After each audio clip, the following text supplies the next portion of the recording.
Hey, halo everybody. Ketemu lagi bareng Mbak Ayu di podcast seri Suka-Suka untuk awal bulan Desember. Karena kan kemarin juga sesinya podcast suka-suka. Jadi yang sekali ini adalah untuk yang awal Desember. Mudah-mudahan nanti kalau kita ada waktu kita bikin yang sesi akhir Desember atau pertengahan, gua nggak tahu. Nanti kita lihat lah ya. So, ini adalah edisi Dei Campioni. Jadi Dei Campioni ini adalah balapan yang biasanya dibuat oleh VR46 BB Vale di Motorens VR46 di Tafulia. Biasanya diadakan tiap akhir tahun, di akhir musim.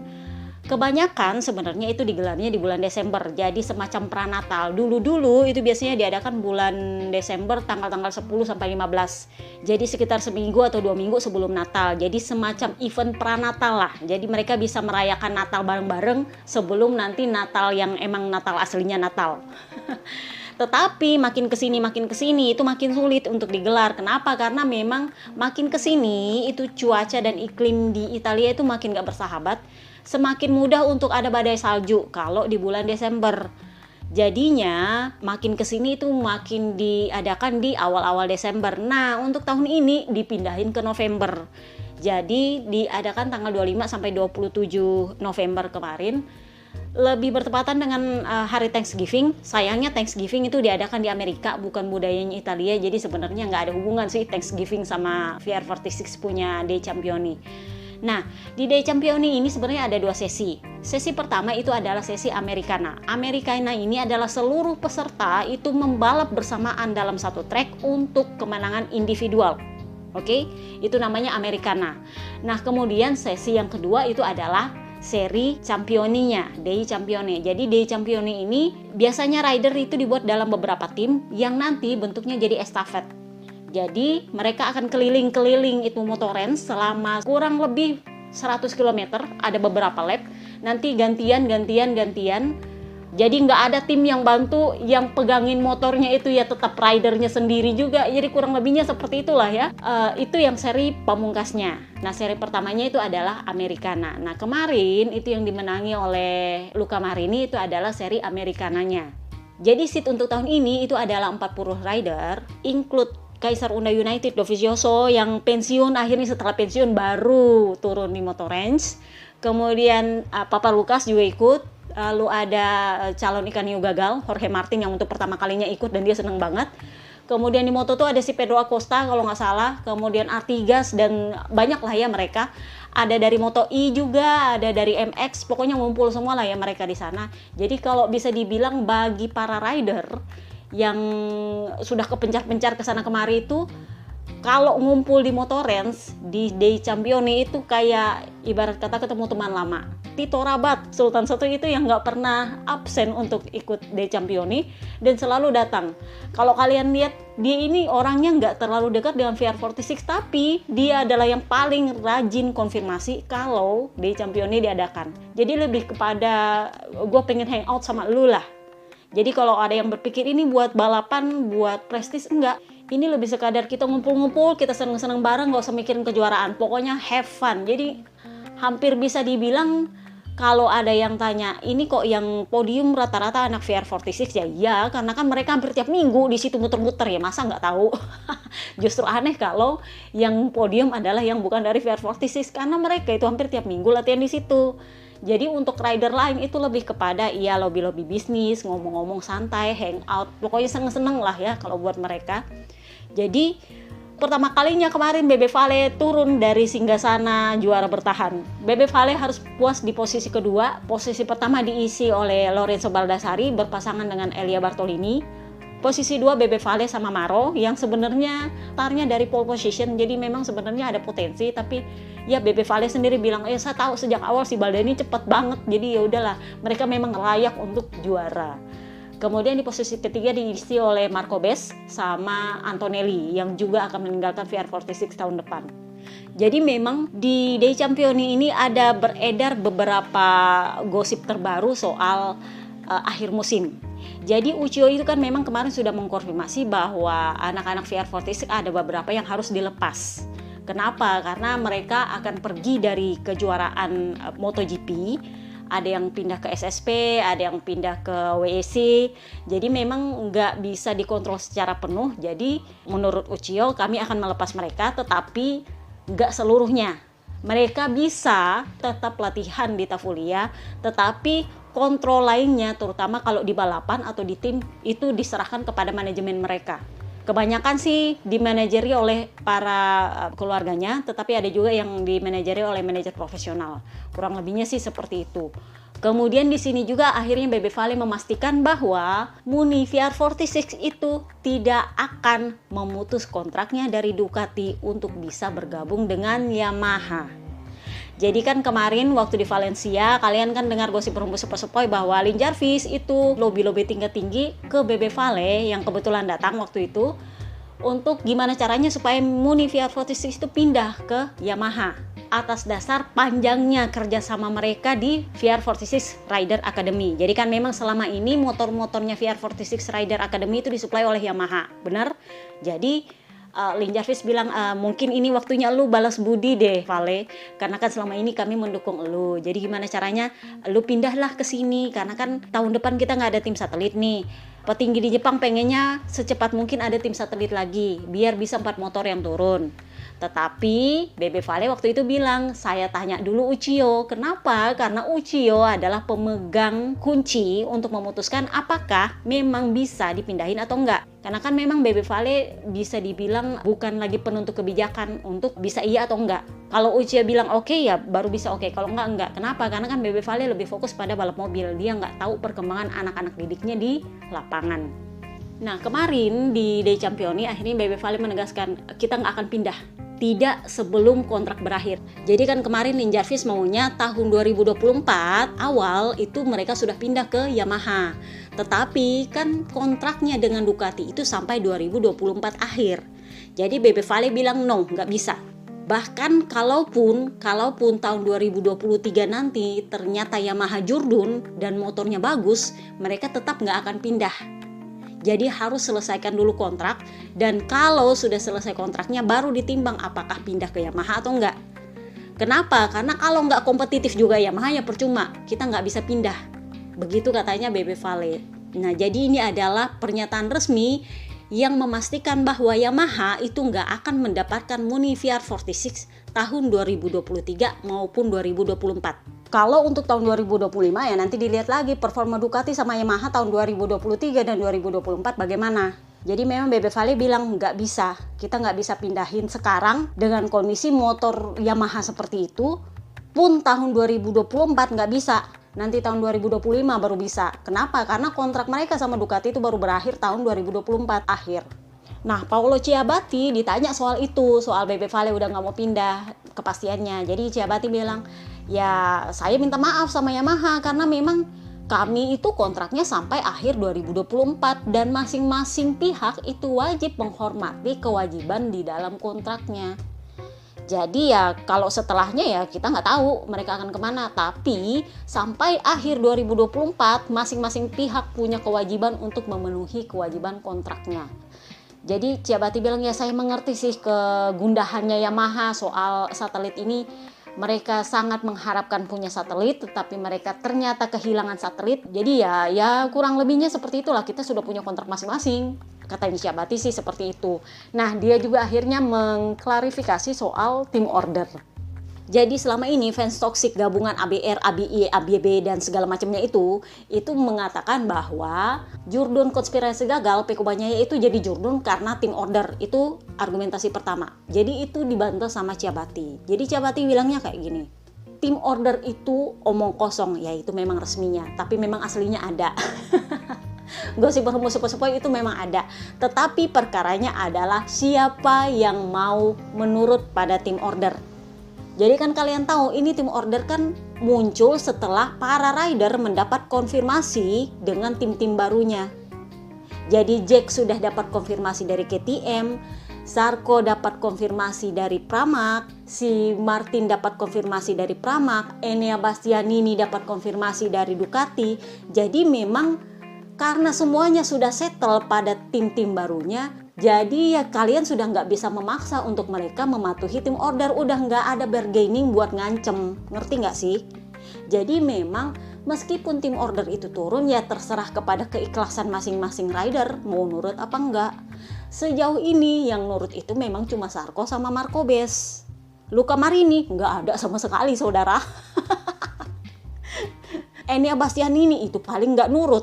Jack Miller itu paling nggak pusing, dia nggak pusing sama sekali. Zarco ya cuma 1 kali waktu di Thailand, di Buriram, dan itu pun dia bilang sebenarnya bukan karena saya patuh tim order sih, tapi kalau juga saya maksa ya kayaknya saya akan bikin dia jatuh atau saya yang jatuh. Jadi memang dia sendiri juga bilang itu ada resiko. Tetapi dia memang mengakui bahwa ya itu ada bagian dari asas-asas Pancasilanya Ducati lah di situ. Jadi si Ciabatti bilang, kalau kalian mau lihat ada tim order atau enggak, kalian bisa lihat. Yang pertama, Enea Bastianini itu nggak akan memprovokasi Pecco Bagnaia di Lemang. Kenapa? Karena pada saat itu Pecco Bagnaia sangat jauh tertinggal dari Fabio Quartararo. 91 poin itu yang harus dipulihkan untuk bisa Jourdain. Jadi memang kalau mau dipaksakan tim order waktu itu, sebenarnya bisa, tetapi nyatanya nggak ada. Kenapa? Karena pada dasarnya si Enea Bastianini yang bikin Pecco Bagnaia jatuh. Oke, karena si Pecco dapatnya ban apes terus dia nggak konsen, ya udahlah dia DNF. Ya maaf. Kemudian juga dia nggak akan ribut di Misano, nggak akan ribut di Aragon, nggak akan ribut di Motegi, nggak akan ribut di Sepang. Jadi sama Ciabatti bilang, kalau kalian mau tanya tim order, coba tanya Enea Bastianini itu tim ordernya mana.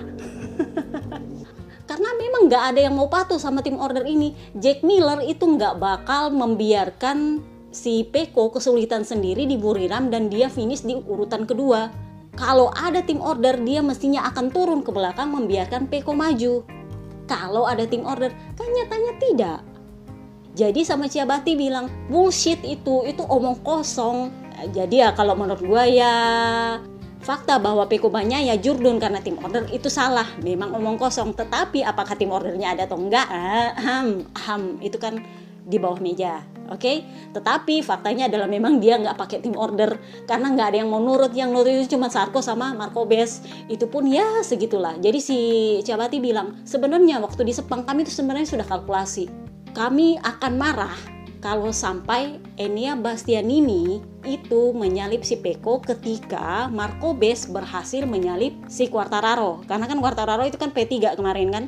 Kalau si Marco Bes berhasil menyalip Quartararo dan dia finish P3, itu bakal marah Ducati kalau Enea Bastianini memaksa untuk menikung Pecco Bagnaia. Tetapi karena pada akhirnya Marco Bes ketinggalan, jadi ya udahlah ya biar aja. Pada dasarnya juga sebenarnya kalau Enea Bastianini mau menyalip Pecco Bagnaia di Sepang kemarin pada kondisi si Marco Bes nggak bisa nyalip Quartararo, itu dia bilang ya kita ikhlas, kurang lebihnya seperti itu. Jadi dia bilang kalau kalian mau lihat si Pecco Bagnaia apakah dia menang karena tim order atau enggak. Karena kondisinya adalah kecuali kalau Marco Bes kondisinya adalah dia berhasil menyalip Quartararo di P3, si Enea Bastianini ternyata menyalip si Pecco Bagnaia, nah itu baru dibilang melanggar tim order dan ada tim order di situ. Tapi karena si Marco Bes nggak bisa menyalip Quartararo, ya untuk apa tim order? Kenapa? Karena pada akhirnya juga akan diputuskan di Valencia. Jadi memang faktor yang menentukan di Valencia itu kemarin adalah faktor motor, bukan cuman ban. Jadi udah gue bilang kemarin itu di jatah-jatahnya para Ducati dapatnya apes. Akhirnya alon-alon asal kelakon semua kan di belakang ngumpul. Kecuali Jorge Martin yang memang KTP-nya S kemarin, karena itu kan home race dia juga. Jadi ya kalau menurut gue itu juga karena faktor mesinnya. Jadi si Quartararo nggak bisa memaksa padahal udah pakai KW1. Si Jourdain Rakor sudah pakai ori malah jumpalitan. Kenapa? Karena motornya katanya emang nggak bisa. Dia udah paksa dan karena dia memaksa itu makanya dia crash katanya. Kemudian Aprilia jangan tanya DNF 22. Jadi memang para penonton Jourdain ini memang lagi apes-apesnya sama motornya di Valencia kemarin. Nah ini juga yang dijadikan pembenaran oleh para fans toksik soal Jourdainnya Pecco Bagnaia. Mereka bilang Ducati itu emang motornya motor bagus. Tunggu dulu, kita mundur dulu ke awal musim. Masih ingat di awal musim si Gigi Dalinya sampai ribut sama si Pecco? Kenapa? Karena Pecco itu memilih Desmo 22 itu yang berbeda daripada Desmo 22 yang dimiliki oleh para Pramac dan Luca Marini. Jadi dia memilih versi spek C. Spek C itu apa ya? Jeroan dari 2021 di upgrade dikit, nah itu jadi spek C. Nah, para Pramac itu dapatnya spek B. Yang dari spek C di upgrade jadi spek B. Nah, Para pabrikan Ducati itu harusnya dapat spek A, tetapi ditolak sama Pecco Bagnaia, jadinya mundur ke spek C. Nah sebenarnya waktu itu tersebar gosip berhembus sepoi-sepoi Jack Miller, Jackass itu agak-agak sebel juga. Kenapa? Karena dia kan bukan rider utama. Yang menentukan mesin itu adalah Pecco Bagnaia. Jadi dia bilang ya udahlah saya nurut aja apa kata tim, saya percaya sama tim dah. Kurang lebihnya seperti itu kata Jack Miller. Jadi memang pada akhirnya hampir setengah musim Desmo milik Pecco Bagnaia itu setengah mati dibandingkan Desmo milik para Pramac dan Luca Marini. Karena memang mereka beda spek. Dan waktu itu gue sempat bilang kan, kira-kira Pecco Bagnaia nyesel nggak ya ini sampai memilih spek C. Waktu itu gue bilang kan seperti itu. Jadi kalau kalian mau bilang si Pecco menang karena motor, ya nggak juga. Karena memang motornya dia itu nggak bisa bagus. Butuh sekitar 5-6 race kalau nggak salah untuk bisa dia membuktikan bahwa dia akhirnya bisa menang. Bahkan di 3-4 race pertama itu dia dalam tekanan luar biasa. Kenapa? Karena sudah dia ribut sama Gigi Dalinya, dia juga nggak bagus performanya, ditambah dengan Enea Bastianini yang waktu itu mencatatkan 3 kali kemenangan. Jadi ya memang kalau mau dibilang motornya Pecco Bagnaia bagus, enggak. Dari awal musim itu enggak. Jadi kalau mau dibilang si Pecco Bagnaia jurdun karena motornya bagus, ya kalian lihat dulu awal musim gimana setengah matinya dia sama motor pilihan dia yang lain sendiri itu. Itu kan sampai digosipin kiri kanan, dibilang alah lu pilih motor lama. Waktu itu si Tardusi sampai emosi, dia bilang emang lu tahu pernah nanya sama Marc Marquez dia pilih motor yang mana? Apa kalian nggak tahu dia itu pilih motor spek mana? Nggak pernah kan kalian ributin? Jadi kenapa diributin yang masalah ini? Sama aja, biasa aja kali. Karena memang waktu itu motor pilihannya Pecco Bagnaia itu adalah motor yang kontroversi. Jadi kalau mau dibilang si Pecco itu menang jurdun karena motornya lebih bagus dari Quartararo, ya enggak juga. Kalian lihat di awal musim tertatih-tatihnya si Pecco Bagnaia. Sampai di tengah musim dia ketinggalan 91 poin. Jadi kalau mau dibilang apakah ini gara-gara motor dan mental, justru karena dia merasa tertekan gara-gara mungkin gue salah pilih motor, akhirnya dia tertekan dan akhirnya itu digabung mental tanpa motor. Justru hingga pertengahan musim itu dia mentalnya double-double. Kenapa? Karena di awal musim dia salah pilih motor, tertekan karena dia udah salah pilih motor, dan ditambah dia waktu itu ribut sama Peri Gigi. Kemudian nyaris di pertengahan musim dia mulai tertekan mentalnya karena dia juga mulai ribut sama Enea Bastianini, oke? Kemudian mulai dibanding-bandingkan sama Enea Bastianini dan dia tertinggal jauh 91 poin dari Quartararo. Jadi ya memang itu kombinasi motor yang jelek plus mental yang jelek. Nah, Ducati baru membaik itu setelah ada upgrade aero kalau nggak salah setelah pertengahan musim. Masih ingat? Jadi mereka mulai ada upgrade aero, mulai ada upgrade whole shot kalau nggak salah juga. Jadi ya memang perkembangan Ducati dari pertengahan musim hingga akhir musim itu yang bikin Ducati mulai menunjukkan ini motor bagus. Sementara Yamaha dari awal musim itu diulu-ulukan bagus karena mendominasi sekali hingga pertengahan musim. Tetapi setelah pertengahan musim itu penyakit lama muncul, mulai keteteran pelan-pelan ditambah dengan ya psikologi juga karena Quartararo sudah mulai wanti-wanti soal Pecco Bagnaia di akhir musim. Dia udah bilang mulai pertengahan musim hingga akhir musim itu Pecco Bagnaia patut diwaspadai. Karena apa? Karena memang dia punya pelajaran hal yang sama dari tahun lalu. Jadi memang di awal musim si Pecco ini kalah mental dan kalah motor. Di akhir musim giliran Quartararo yang kalah mental dan kalah motor. Sementara Pecco Bagnaia mulai membaik dengan motornya dan mentalnya. Karena waktu itu dia mulai merubah mental. Oke, kita fokus pada race per race, saya sudah nggak mikir soal kejuaraan. Kalau iya ya iya, kalau nggak, pokoknya sudah race per race. Dan motornya juga mendapat upgrade yang lumayan bagus dari Peri Gigi. Jadi ya kalau mau dibilang apakah karena dia menang motor atau enggak, ya balance. Ngerti nggak? Karena di awal musim Pecco-nya ketinggalan. Di akhir musim si Quartararo yang ketinggalan. Cuma seberapa besar lompatan mental yang dibuat oleh Pecco Bagnaia dengan motornya yang hampir dibilang salah pilih itu untuk membuat dia jurdun itu yang menurut gua patut diacungi jempol. Kenapa? Ketinggalan 91 poin dengan motor yang dituding salah pilih. Sempat dibahas loh sama media ABR kemarin gara-gara itu soal dia salah pilih motor. Karena itu yang bikin Enea Bastianini justru membagus. Kalau mau dibilang mau jeroan 2021 si Enea malah bagus. Kalau mau dibilang spek C lebih bagus daripada spek B, buktinya waktu itu kalau nggak salah si Martin sama Johan Zarco kan berhasil podium. Jadi memang waktu itu si Pecco Bagnaia tertekannya luar biasa. Jadi memang lompatan mentalnya Pecco Bagnaia untuk tahun ini tuh patut diacungi jempol. Oke? Juga karena Ducati itu benar-benar fokus untuk gimana caranya membantu para ridernya. Nah, ini yang diapresiasi oleh adiknya Jurgen Räkör.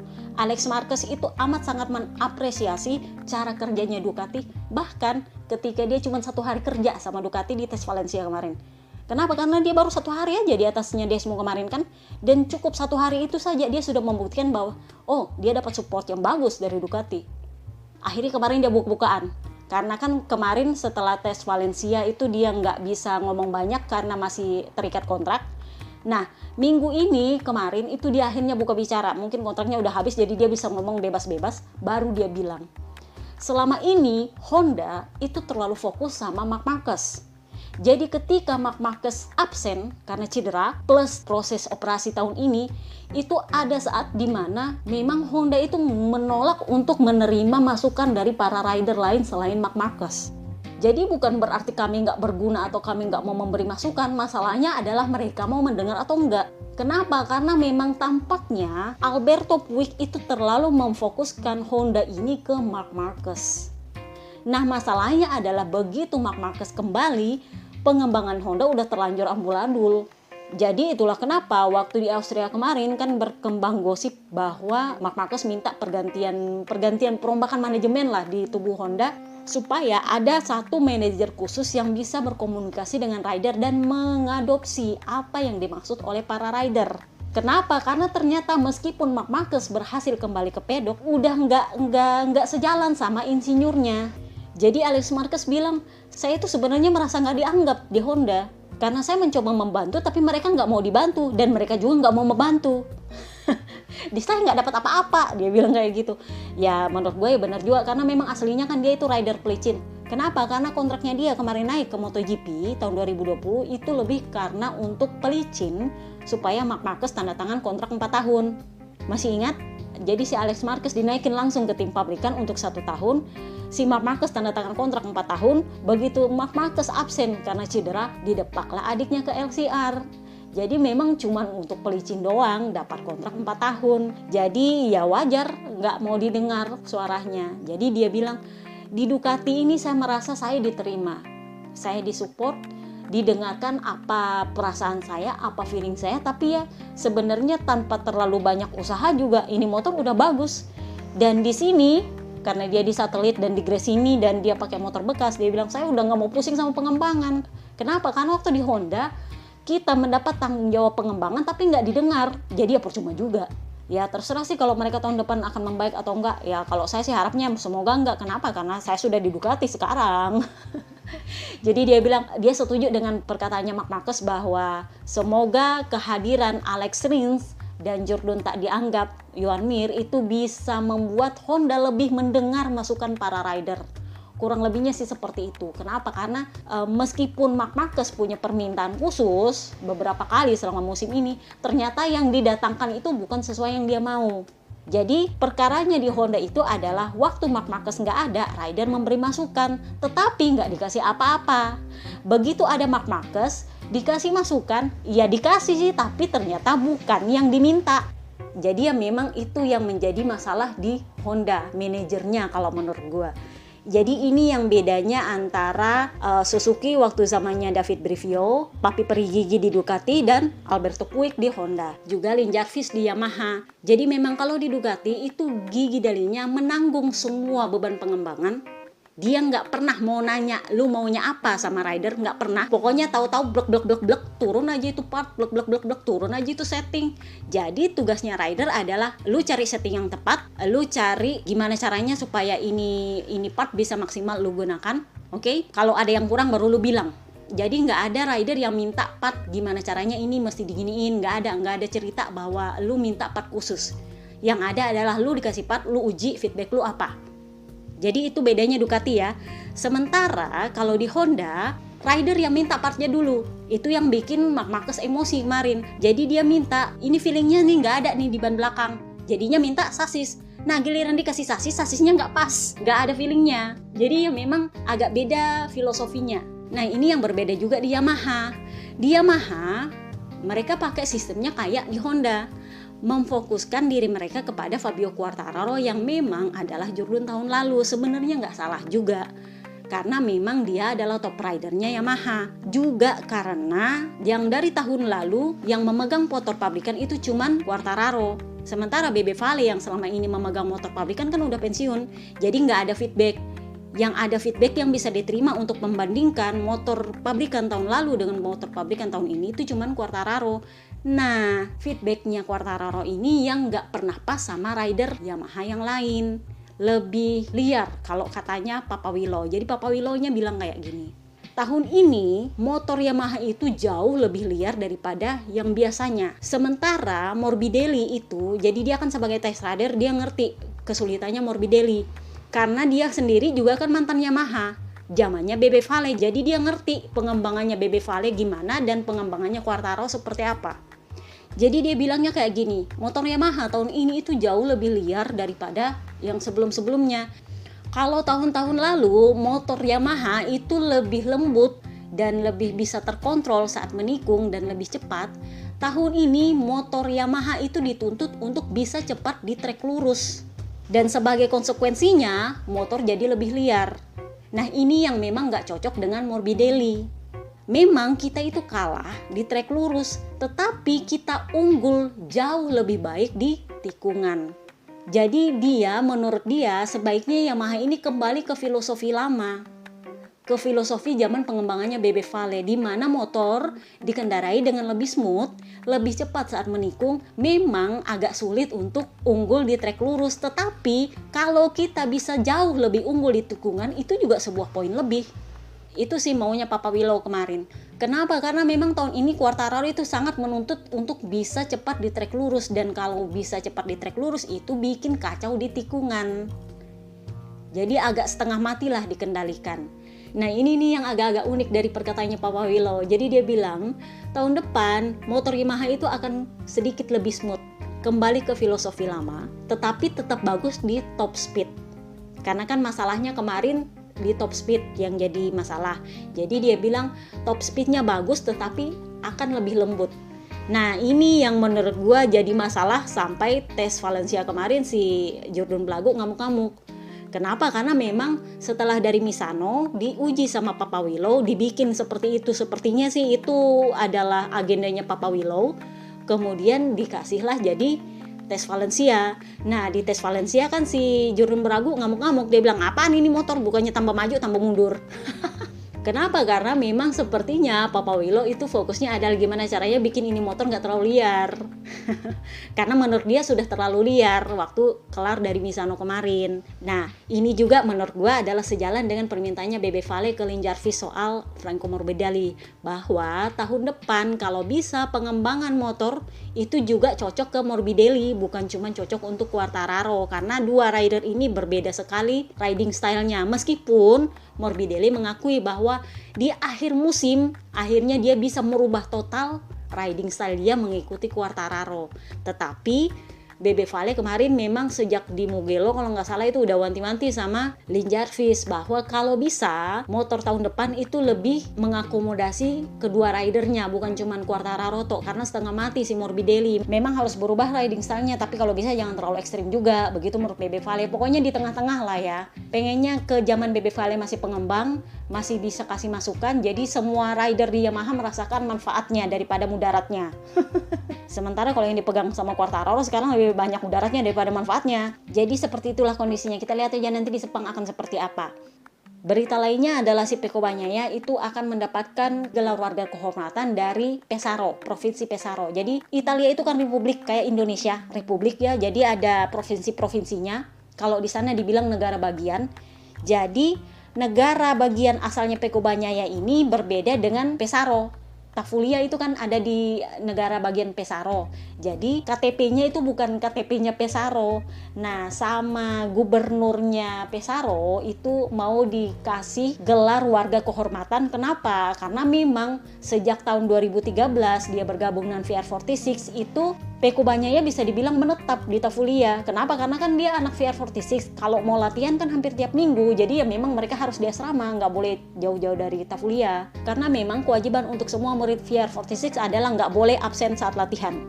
Jadi ini yang menjadi penyebab kenapa kemarin Romano Fenati didepak dari VR46 Rider Academy. Karena dia itu kan orang Rimini, gak mau tinggal di Tafulia, maunya bolak-balik. Nah itu kemarin Bebe Vale gak mau, pokoknya lu harus tinggal di Tafulia. Nah ini yang terjadi di Peko. Peko kemarin kan tinggalnya di Tafulia, jadi bisa dibilang hampir bisa dibilang menetap lah ya, berdomisili di sana. Tapi dia gak punya KTP Pesaro karena memang dia kan bukan orang asli sana. Nah sama gubernurnya itu mau dikasih gelar warga kehormatan aka dapat KTP Pesaro. Karena judulnya Peko itu turut mengharumkan nama VR 46 Academy yang basisnya ada di Tafulia yang adalah bagian dari Pesaro. Jadi dia bilang ini untuk mengukuhkan bahwa Pesaro adalah rumah bagi mesin dan juga rumah bagi para pembalap. Sebenarnya sih rencana ini sudah disetujui oleh Dewan DPRD setempat. Gue nggak tahu apakah DPRD provinsi apa daerah, kurang lebihnya seperti itu. Sisa prosedurnya gimana acaranya. Jadi nanti sisa tunggu waktu aja kapan dia resmi menerima penghargaan sebagai warga negara kehormatan di Pesaro. Oke, itu aja podcast kali ini. Sorry kalau putus-putus karena ini recordingnya siang. Gua punya banyak background, tapi menurut gua jauh lebih baik daripada kalau recordingnya malam berisik banget. Maklum bulan Desember jadi emang agak berisik kalau malam segala macam dinyalain. Oke, see you next time guys. Bye bye.